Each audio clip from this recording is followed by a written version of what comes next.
was just trying to be aggressive, man, just trying to play my best. I felt like I let the team down in game 3, so I felt like I responded the right way today. Shot clock at 3, Haliburton for 3. And a triple-double for Tyrese Haliburton. The Indiana Pacers are 1 win away from the NBA Finals. I'll be ready to go game 5. Energy in the building is going to be a lot of fun, and we got to be ready to go.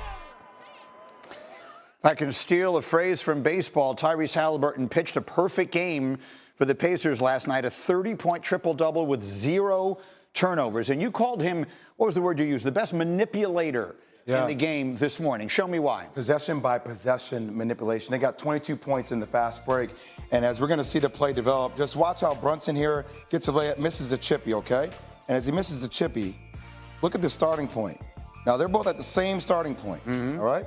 Same starting point. Let me get this line here. Get out of here. Yeah. Okay. Starting point. Okay. Now look at as they get out in transition. Breaking out in transition. Breaking out. Breaking out.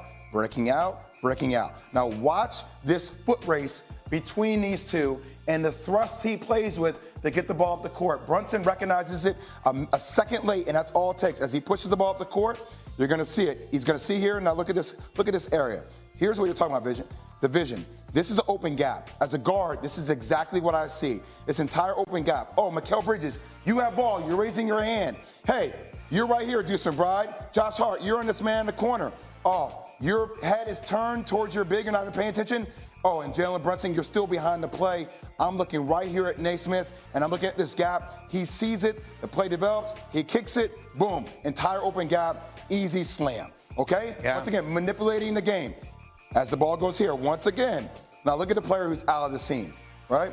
Karl-Anthony Towns is out of the play. He's done. He is done. Yeah. He is done. Everybody else, foot race again. 22 points in transition as the play develops. This is what he really wants. You're going to see the play here. Now look, he really wants the vision to start here, guys. He wants, Haliburton's like, give me the ball. Please give me the ball. Because if he gets the ball here, you're going to see a series of things happen.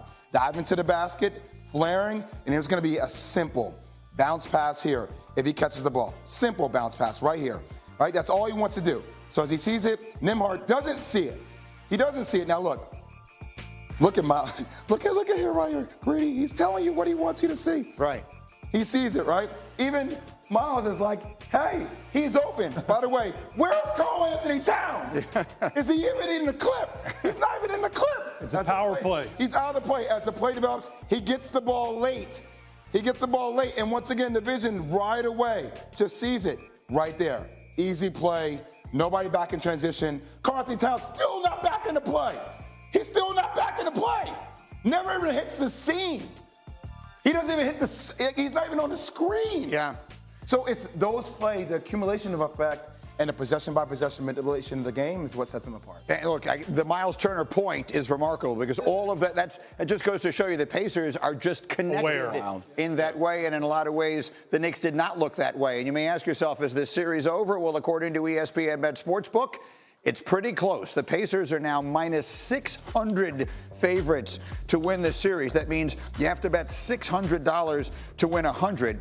In NBA postseason history, teams to lead a series 3-1 have gone on to win that series 96. 36 would have been a very different story. Teams leading a series 3-1 have gone on to win that series 96% of the time. So let me go to Chiney Ogwumike and Windman are up with us early this morning from OKC. Chiney, when you watch what they did to the Knicks last night, you see not only what the Pacers are doing and give them all the credit in the world, but you see some of those flaws from the Knicks. The question is, can those be, for lack of a better word, remedied in time to save their season tomorrow night at the Garden? Tomorrow night, sure, they can be remedied, but the truth of the matter is the Pacers have completely stolen all momentum in this series, and now they just have to win one game, and they have just a few shots at that. And if you think about it, one thing that is going to help Knicks fans know and understand, your guy Jalen Brunson, clutch player of the year, went 1 for 3 in the fourth quarter. That won't happen again. I also think that they're going to have a better defensive effort like we just saw. I mean, there were too many wide open layups, turning the corner, getting free shots at the basket, too many wide open threes. We haven't talked about how effective Pascal Siakam was. He's literally designed to be a type of prototypical pacer. He had 30 points, 11 in the fourth quarter, 2 for 2 for 3. So everything went right for the Pacers offense and everything went wrong for the Knicks defense. I think they will remedy that, they will change that, and they'll be better on both ends. So, Windman, I think if we were to sort of take a step back for just a brief moment and look at this in the big picture, here's how I would describe it. In the NBA's Eastern Conference this year, there was only one great team, and that was a fully loaded, fully healthy Celtic team, meaning a team that had everyone, including Kristaps Porzingis, fully healthy and ready to go. That team, I think, would have been great. Other than that, you have a collection of good teams that have flaws. And what I think we're seeing in this series is the Pacers taking advantage, way better than the Knicks are, of the things they do well, and maybe more importantly, taking advantage of the flaws the Knicks have. And that's why they find themselves up 3-1. Yeah, I think that's fair. I don't think there's much separation between these teams. I mean, really, the Knicks scored 121 points. I almost feel like I'm talking about the Wolves from 2 nights ago. I felt the Wolves played a very strong game. They just played a team that executed brilliantly in the Thunder. The Knicks did a lot of positive things. We focused on the negatives, but they did a lot really well in this game. You know, Brunson did have 31 points. He was pretty spectacular at the offensive end. We saw Bridges have moments. We saw Anunoby have moments. We saw Towns have moments. There is not a massive separation between these teams. That said, the Pacers are 11-3 in the playoffs for a reason. It's because they're getting it done in the margins and highly stressing out their opposition. And one of the things we've seen regularly is the Pacers wearing on their opponents. So one of the big things to me tomorrow night is the energy level that the Knicks will have. That's something, even if this series was 2-2, I would be monitoring, because some of the times when Jalen Brunson was able to, get beaten defensively, I felt he was just a little bit slow. So to me, the Knicks' one of the big challenges, more than X's and O's, is going to be energy. And I assume the Garden crowd will help them with that tomorrow night. We'll have to wait and see. Go ahead, Jay. I just trust the Pacers to play their style of the game more right now than I do the Knicks to play their style of the game. Meaning? I think there's more consistency in their pace and the volume number of possessions. They know. And they know that they have them on the ropes. Think about it. The Pacers know what they want to play. They're playing their game. The Knicks have had to adjust their game throughout the series, adjust their lineups throughout this series. And so now you're trying to figure out what is our identity at this point. Jalen Brunson's defense could be chalked up to the fact that he had 5 fouls, 6 fouls. Like, he wanted to stay out of foul trouble. That part's important. But the self-inflicted wounds by the Knicks are the things that they were talking about after the game last night. The frustration with the turnovers, some of them uncharacteristic, low IQ plays that they were making. They felt like they did a lot of things that were not typical of them in that game, and they're going to try to play a much cleaner game for Game 5 to stay alive. Sinead, something that jumped out at me as I watch these Pacers play, because I live here in New York, I watch the Knicks play all the time. I'm not suggesting I didn't see the Pacers play all year long, but I don't watch them as intimately as I do. I was watching after they won Game 2 in New York. Pascal Siakam, who had a huge game in Game 2, said to Allie LaForce in the postgame, he said, the special thing about our team is that we don't care whose night it is. Like, Game 1, it was Aaron Nesmith's night. And Game 2, it was Pascal Siakam's night. And last night, it was Tyrese Haliburton's night. And tomorrow, it could be someone else's entirely. And in an NBA where most teams are so dependent on 1 or 2 players to carry them every single night, the Pacers can look different places. And while we may not think they have a superstar, Jay would argue that, maybe sometimes having that many different places to go can be a different kind of advantage. Yes, it is a system that is tailored to perfection. And what I do love about this Pacers squad is that they are truly unselfish. Ben Mathurin coming off the bench and having 20 points also helps you. You never know who to guard because everybody can shoot, everyone can run, and everyone can score. And if you're thinking about the Knicks' perspective, you know that the Pacers are a North and South team. They need to become an East and West. You need to disrupt. You need to take away this flow because this has been the best offense in the NBA this entire postseason. And I know we've been debating the star factor of Tyrese Haliburton, whatever the case is. That is someone that people want to play with. He has that it factor that makes his teammates so much better. So from the point guard position, he had like a near triple-double at the half. The supporting cast has been sensational. So they've been really working the system to the max, and it's hard to stop. All right, so Jay, I mean, I just gave you the number. The 3-1 series lead is traditionally and historically an almost insurmountable. You're giving me this. You're giving me. I honestly feel like both series are over. I do. And I know you can always ask the questions, you know, which series has a higher probability of a team coming back? You know, when you think about the fact that the Knicks starters have played 740 more minutes than Indiana starters, like that is an equivalent of 15 more games.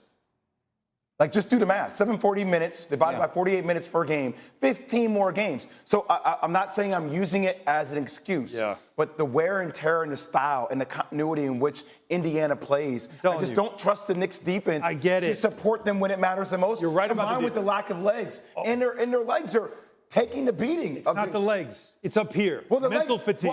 Because there's so much going on. You just showed that mental fatigue is affected by physical fatigue as well, right? But when you're physically tired, then you make mental mistakes. I think one does. I think the mental fatigue leads to, like, then you start feeling like you're tired. But they're running on everything. You are always trying to match up in transition. It is exhausting mentally to always find wherever they're going, whenever there's a missed shot or whenever they try to get in transition. I do think there's a fatigue factor. I don't think it's physical. I think that they have been worn down mentally because they can't play their game against the Pacers. This is why you got all this. This is why you got Mikal Bridges. This is why you got OG Anunoby to, like, you're not only beat Boston, but to bend wings, to run, to play in transition. It was to beat the real Boston, question and they comes did down that. to, like, the whole Cat Jalen Brunson thing. Will that work? Because we're talking about, Brian Windhorst just said, you got two all-NBA players that at times when they're on the court together, they are not great defensively. And that's going to be the question for the Knicks. We'll see in Game 5. But that's going to be the question this offseason. All right, got to leave it there for the moment. We have much more on this game as we continue. Let me look ahead quickly. Hôm nay mình sẽ hướng dẫn các bạn cách làm một chiếc đồng hồ đeo tay đơn giản từ len nha. Nguyên liệu của mình đây này, mình sẽ sử dụng 3 màu sắc len như thế này để làm nhé. Xanh, trắng, vàng. Sẽ kết hợp 3 màu này lại với nhau. Sử dụng kim móc len nhé. Kéo. Rồi giờ mình sẽ bắt tay vào làm. Mình sẽ dùng cái phần len xanh đi. Làm một cái đồng hồ có dây màu xanh. Gỡ len ra để dùng nhé.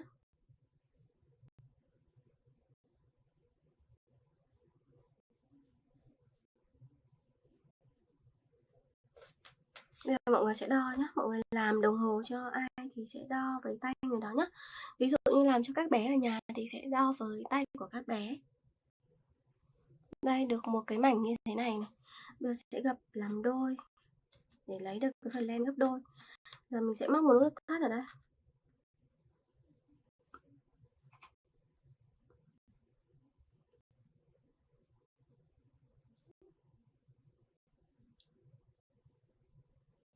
Đây, mình sẽ móc những cái mũi bình kép lên nhé. Móc những mũi bình kép lên. Móc hết cái phần dây mình đã đo là được nhé. Đây, cứ lần lượt từng mũi.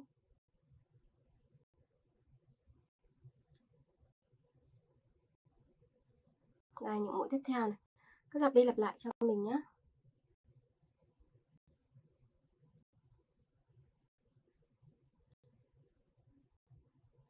Tiếp tục móc. Đấy, cứ móc lần lượt như này là được nhé. Đây này. Được những cái mũi kép rất là dày dặn như thế này. Tiếp nha mọi người.